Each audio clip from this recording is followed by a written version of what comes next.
The Balls and Strikes podcast is brought to you by Elkhorn Training Camp. Let's have some fun and play ball.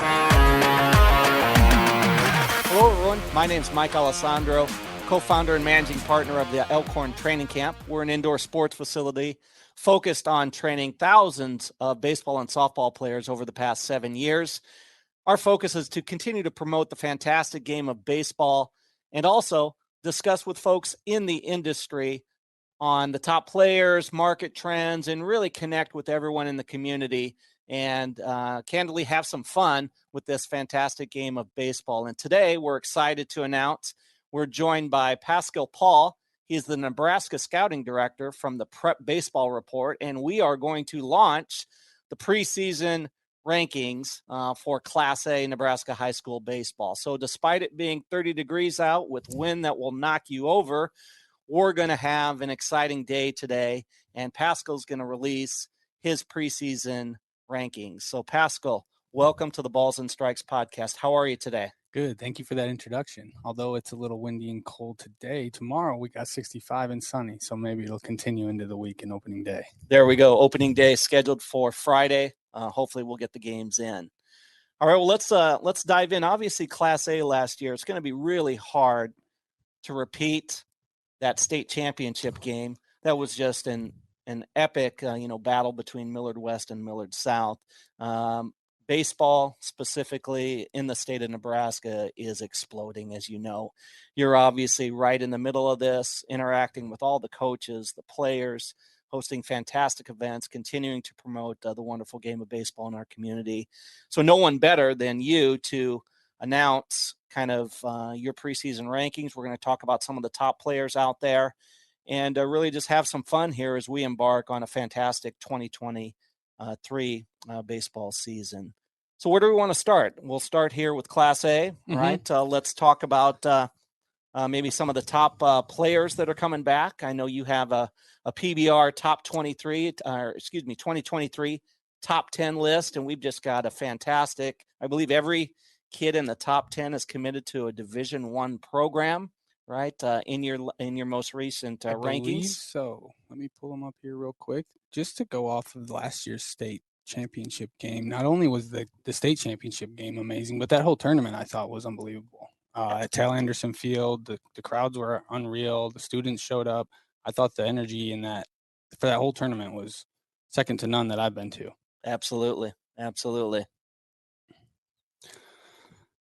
So yeah, today, these 2023 rankings, I would say our top guys in the state could rival anyone in the country.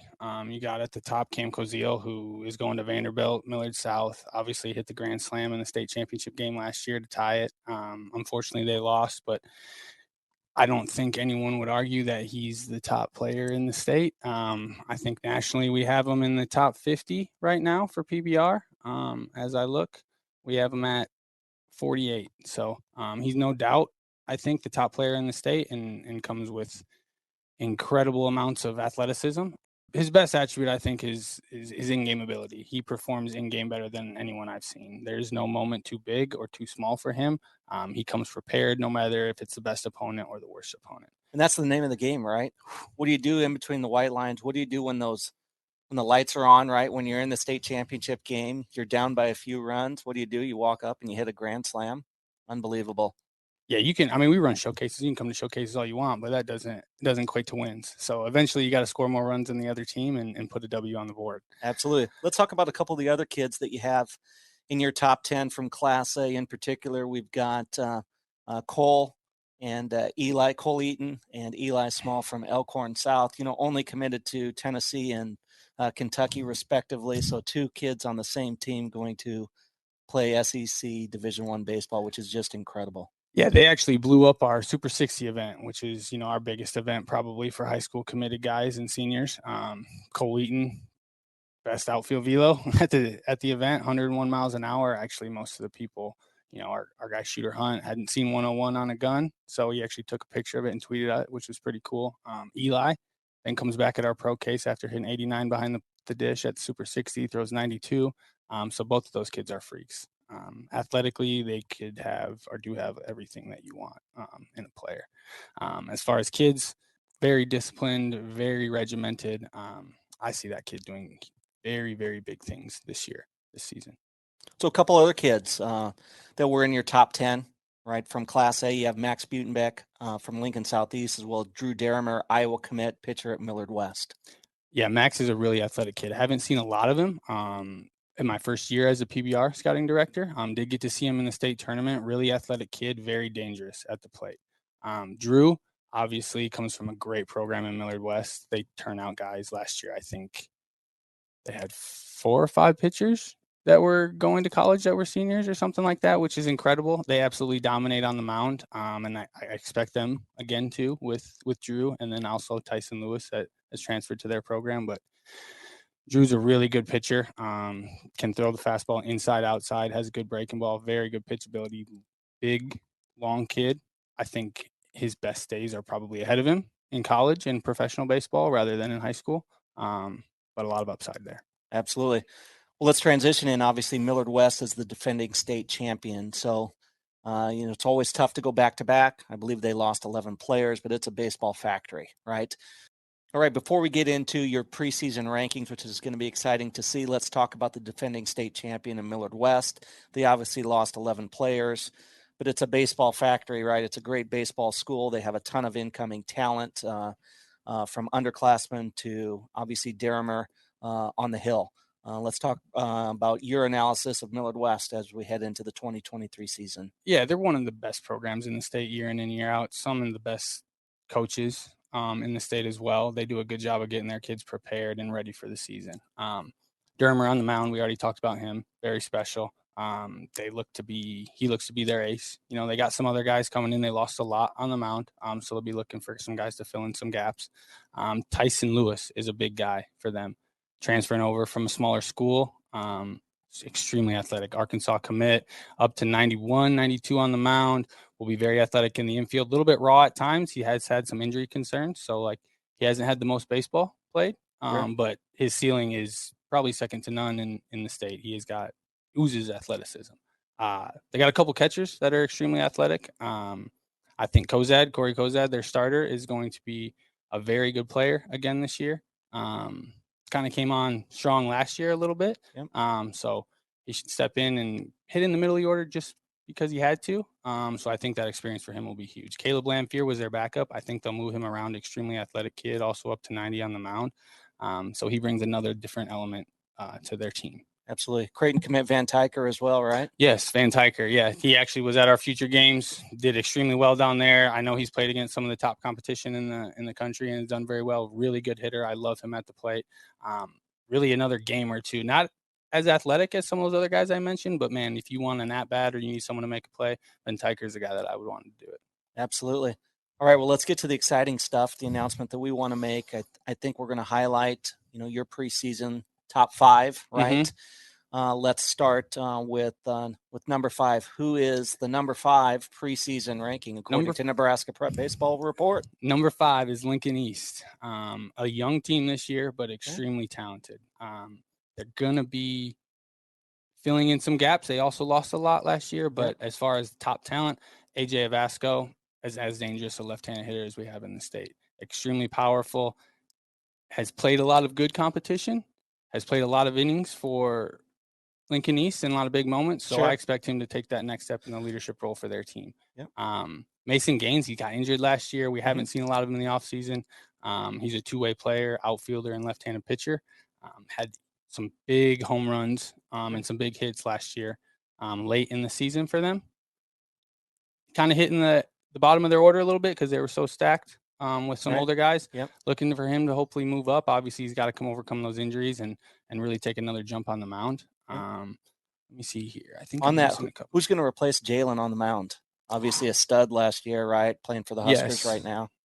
He's the PBR player of the year last year as well. I thought Jalen was as good a high school pitcher as you're going to get, just as far as big game moments. Sure. And leading that team. I thought he was were you at any of the games? Absolutely. He played with so much energy. It is going to be difficult for them to replace that energy for sure. Extremely young with Lincoln East. You asked how they're going to place Jalen Worthy. Mason Gaines, obviously left-hand pitcher, hasn't pitched a lot, but mentioned him. Carter Mick is a guy that's kind of flying under the radar, left-handed pitcher, pitches the heck out of it, really. Not really well known as far as in the recruiting circle, but I think he's going to have a really big year. Chase Nelson, he attended our preseason All-State event, showed a lot better pitchability. He's got crazy athleticism, just kind of needs to harness it, kind of like a wild horse a little bit, you know. And then their 25 class, Jalen's little brother Jeter, catcher, extremely athletic kid, played and started varsity for them. Troy Peltz, really good 2025 again, hitter. And then Joey Senstock, another kid, extremely athletic, committed to Nebraska. Not sure if he's going to play or where he's going to play in the infield, but he's got really good hands, and I love his swing. Excellent. Sounds like an exciting season again for the Lincoln East Spartans. Yeah, Coach Lanik has got that program rolling. One of the better ones in the state for sure. Absolutely. Let's go to number 4. Number 4, Creighton Prep. Their shortstop, Grant Summers, can flat out hit. He came on late last year. I think UNO plucked him. I think they got a real steal with him. For sure. He's an athletic kid, kind of flew under the radar. One kid that we had out that I'm interested to see what kind of leap he had this offseason is Jamison Harris. We had him at our futures games. Didn't necessarily perform his best, I don't think, but you can't perform your best in every event that you go to.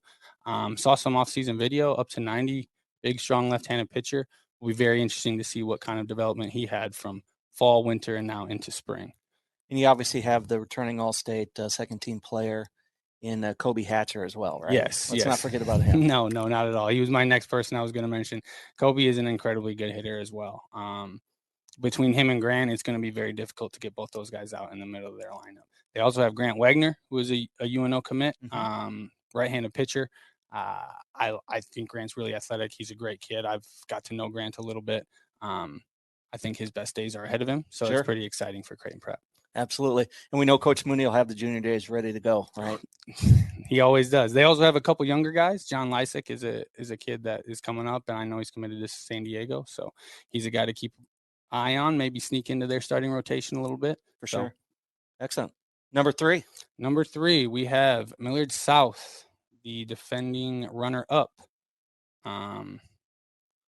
Perennial powerhouse, Coach Geary, that runs a tight ship. One thing about Millard South is they're going to play tough baseball. They play hard every game. For sure.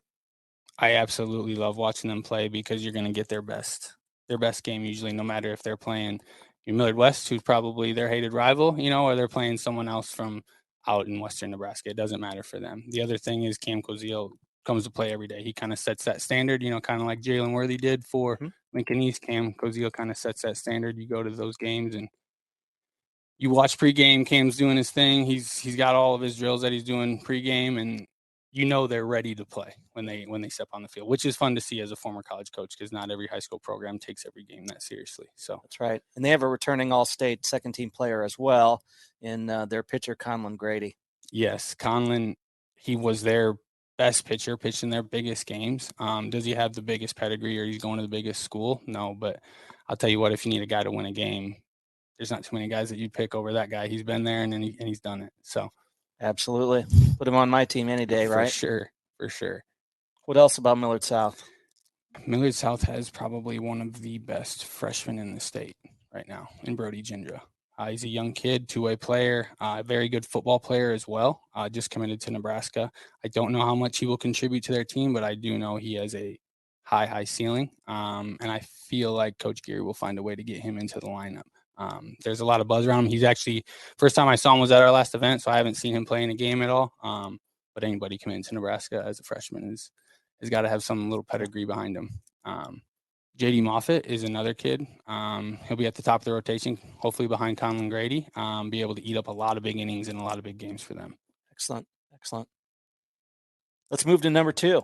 Number 2, the defending state champion Millard West Wildcats. One of the best programs in the state again. They lost a lot, but I think that they have enough to overcome most of those losses. We've talked a little bit about them already. They're just one of the better programs in the state. They're going to have multiple players at multiple positions. They're going to be able to move guys around. They're going to go 4 or 5 deep on the mound that can pitch and have quality stuff. Just reload, right? Right. They got the second best player in the 25 class right now, Brady Ferguson. So you talk about Tyson Lewis, you talk about Drew Dermer, now you got Brady Ferguson as a number 3. So you can say they lost some pitching maybe, but they're just going to reload, or they have the ability to just reload. Whether those guys can give them the same quality innings that the guys last year did, which is going to be tough because they had some horses that they rode last year and they didn't need to ride them forever because, you had Mason Cook at the back end that just slammed the door on everybody. That's exactly right. It'll be interesting this year. They're going to be a little bit younger, but I think they're going to be as competitive and they're going to be a tough out, just like they always are. They're going to be in the top 5. Right now, obviously, I have them in the top 2, but we'll see how it goes as the season goes. So who's your pick in that lineup to hit a dramatic home run like A.J. Tauber did in that state championship finals?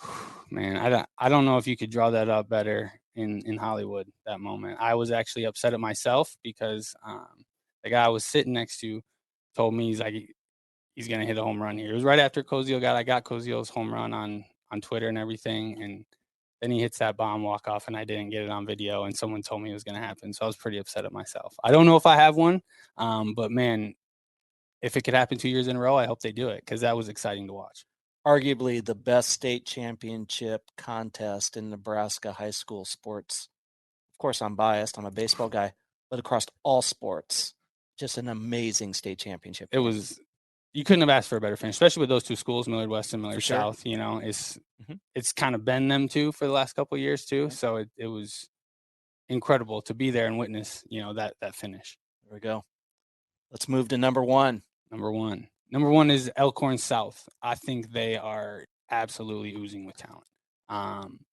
They've got guys everywhere. Now, they did have a significant loss in Mikey Valdivia. Very athletic shortstop, switch hitter, kind of makes their offense go at the top of their lineup. I think they'll be able to cover it up. I think it's a very similar team to how Millard West was last year. They lost their starting shortstop, kind of covered it up with some depth, were able to fill some gaps, relied on their pitching and then their star power at the plate. I think that's the same thing that Millard South is going to do. They've got so much depth on the mound, from Michael Mechna, who committed to Oregon this summer, Carter Navin, who's committed to UNO, Brock Songster, who's coming from the left side. They've got Alex Thomas going to Northwestern, Cal Cooper, who just committed to Nebraska as a 2025. They've got a kid, Tanner Force, that is 84, 86, had an incredible summer. Really good slider. I like everything that he's doing. So they have so much depth. And then you throw in Eli Small, who can get on the mound and pump 90, 92 to close the game. Similar to that Mason Cook role that he played last year. And then you talk about their offense with Eli, Cole, you got Hayden, Killebrew. They've got Eamon O'Gorman, who's a 2025 at third base. I know their outfield is loaded. I know Eli will go out in the outfield. They have Trey Mandina, who's come over from Gretna. I know him and Eli will switch off catching. So they've got depth. They've got a lot of talent. They've got high-end talent. They've got some guys that can be the 4th, 5th starter and still are going to college. So very similar to Millard West in depth last year. I think this team, outside of injuries in themselves, is going to be the best team in the state when it's all said and done. You talked about the shortstop and the injury to Mikey Valdivia. Mm-hmm. You have a kid who could step in, Kobe Eichmeyer, who's pretty impressive from a defensive standpoint. Definitely. Very similar to, again, Millard West. You have the high-end shortstop that kind of goes down, and you have the guy that steps in who's very good defensively, can handle a stick a little bit. Probably not going to produce the power numbers at the plate or the wow numbers at the plate, but still going to be able to handle the stick and do everything you want defensively. Who they put there at shortstop, still who knows. Obviously, Kobe can get the job done. They might opt more Hayden Killebrew, Eamon O'Gorman type, where a little bit more experience at the shortstop position. Who knows? I think whoever they go with is probably going to be okay with them. They're going to be able to fill the gaps in around, and they're going to be able to score more runs than they give up, I think, regardless of who plays shortstop. Absolutely. Well, who knows? Maybe this is the year that Coach Brandon Dahl leads the team to the state championship. He's obviously done a fantastic job of building and developing that program, and just what an impressive roster. For sure. They do a good job of working over there, just like most of the top programs in the state. They do a good job at developing, and it's going to be a good season. I'm excited. I don't think that Elkhorn South is a runaway favorite. I think they have the best team and the most depth, but I think there's 5 to 8 teams that probably could win the state title this year, depending on how it shakes. That's why we play the games, right? Exactly. Excellent. Well, Pascal, great recap of preseason top 5. It's why we play the games. It's going to be an exciting start this week. Let's talk about who's your sleeper team that you haven't yet mentioned in your preseason top 5. I would say my sleeper team is probably Bellevue West. I know Coach Shockey pretty well. He runs a tight ship over there. They play really hard. They play the game the right way, and they got some guys, I think, with Nicholas Riggs, left-handed pitcher, up to 88 at our preseason All-State, also plays a position, play outfield, play first base a little bit, and then Drew Grego, who I really like, up to 91 on the mound, 2025, all runs and sinks a lot into that right-handed hitter. Sure. Plays a clean shortstop as well, will be really good at the plate. Again, just a tough team, very similar to Millard South. Plays the game the right way. They're not going to beat themselves. You're going to have to go and beat Bellevue West. So because of that and because of the talent that they have, I think they're going to be a sleeper and team to watch out for in Class A. Great stuff. Well, we always appreciate your analysis. We appreciate the way Prep Baseball Report promotes the game of baseball, obviously, Nebraska baseball, the talent, the coaching, the high school programs. It's really on the upswing here. So it's just tremendous to be a part of this. And the exciting thing about this year's state championship is we haven't talked about this yet, but they've changed the format, right? It's going to match the College World Series in that we're going to have 2 brackets of 4 teams, right? And there's going to be a winner from each bracket, and the state baseball championship is going to match, obviously, the winners of each bracket on that Friday, May 19th, which is going to be really exciting. Well, the only thing better than a walk-off home run is a walk-off home run in Game 3, isn't it? So can't wait for that new format, and it should be exciting for the whole state. Absolutely. Thanks again for joining us today, Pascal. Thank you.